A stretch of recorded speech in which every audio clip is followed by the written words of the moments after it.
Kinilig, Catherine Bernardo muntik na madulas sa kanila ni Alden Richards. Patuloy nga ang usap-usapan ngayon sa social media kung ano nga ba ang totoong score ni na Alden Richards at Catherine Bernardo. Matapos ang naging kontrobersya na hiwalayan ni na Catherine at Daniel Padilla, ay madalas na nating makita itong si Alden sa mga importanteng kaganapan ngayon sa buhay ni Catherine Bernardo.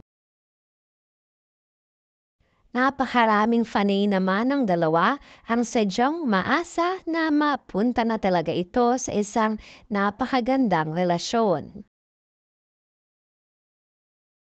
Hindi rin kasi maikakaila ang kakaibang sweetness at kung gaano kakomportable itong sina Catherine Bernardo at Alden sa isa't isa.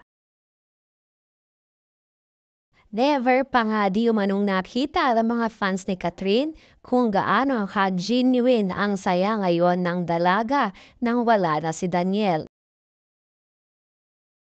Ayon pa rin sa aming source, sa naging housewarming nga ni Catherine ay isa si Alden sa napasalamatan ni Catherine dahil kahit ano daw ang nangyari ay hindi pa rin di umano nawawala ang friendship nila.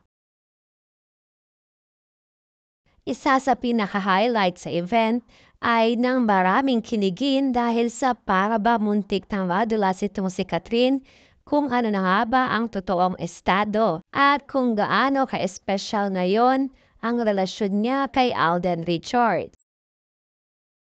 Halata din na maging ang parents ni Catherine ay botong-boto kay Alden dahil maging sila ay kinikilig sa dalawa.